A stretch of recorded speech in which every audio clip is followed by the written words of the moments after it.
everybody, and welcome to another episode of Healthy AF. My name is Amy Chang, and I'm a health coach here with Healthy Life, Health and Wellness Coaching. For these first 2 weeks in August, we're going to talk about something that is such a handy tool that I have begun using, and I have a lot of life experience not using. I'm sure you do too. It's called the pause button. What's the pause button? How do we use it? How do we know it's not procrastination? What about full steam ahead? What about go, go, go, getting it done? All of those things sound great, but actually the pause button has much more power than any of the grinding, go, go, go bulldozing you'll ever do in your life. So get ready for these just two short podcasts here for your first couple of weeks in August, last weeks of the summer, to hear about the power of the pause. We're going to start right here with a story straight out of my client coaching bank.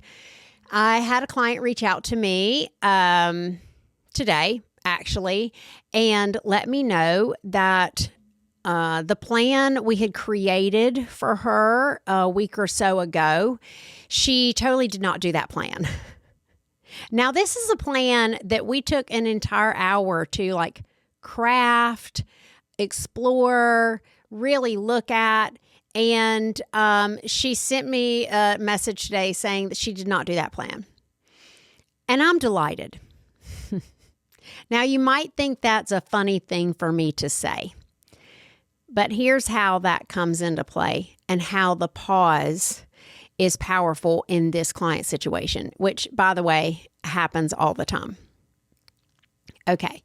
She comes to session a week or so ago, and she's made a decision about doing something and sits down and says, well, I have to do blank. And right away, I could sense that she was really dreading doing this thing. And so I called her on it, as any good coach would, right? And said, yeah, it seems like you're dreading doing that. And I noticed in your language that you said you had to do that.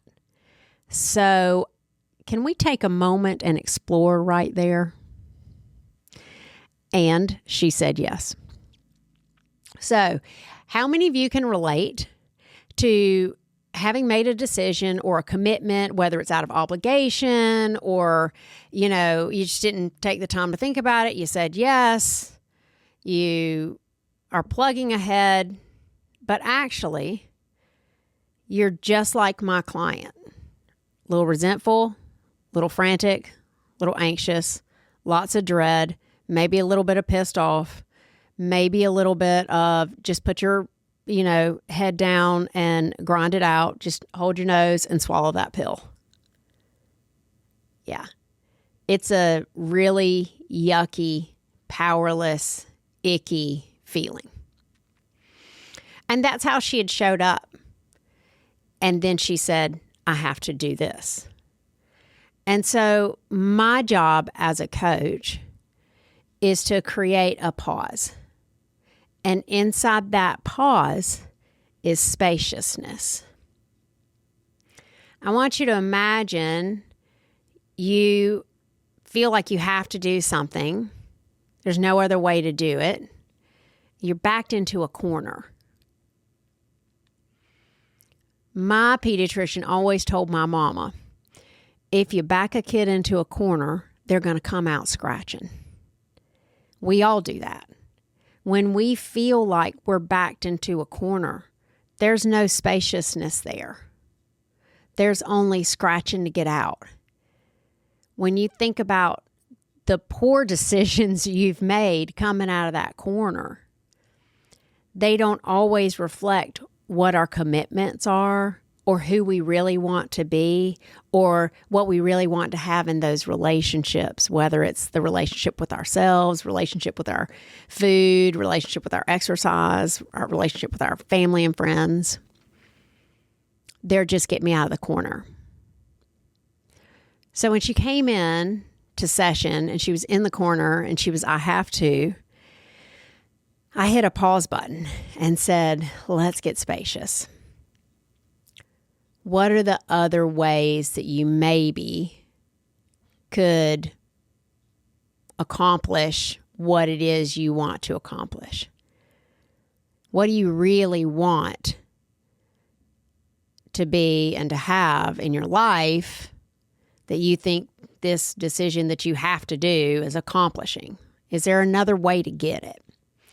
And we spent about 30 minutes really brainstorming all the different options that might work or even not work for her, because we're creating space, all the other things that would be possible.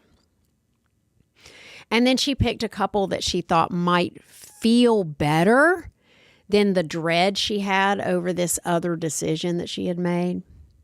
And we went to work.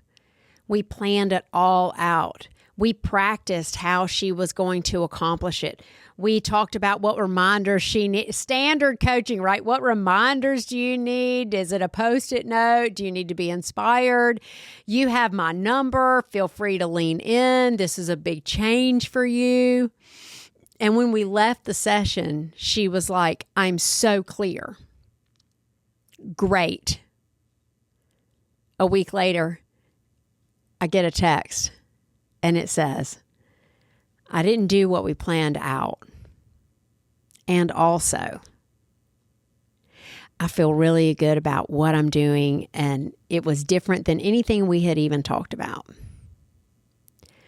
We don't get to that spot without having some spaciousness to really look at all our options, to walk out of the corner that we've backed ourselves into, sit down, relax, think about who we might want to be, and then choose. See, without the space that she gave herself between the time we had our session and the time she was to put that action into place, 5 days later, without really doing some work inside that space, she doesn't have space, she doesn't have choice, she doesn't have power, and likely the decisions she makes coming out of that corner are scratching and ugly, and they actually don't get her where she wants to go. That's the power of the pause. Now, it's really easy to talk about, just pause, no big deal. It's really hard to put a pause into action. So next week, we're going to talk about what it really looks like when we don't pause, how we might really feel while we're trying to pause, and how do you know a pause is a pause that's moving you forward and not a pause that is a procrastination hiding, if you will, or a kicking it down the road.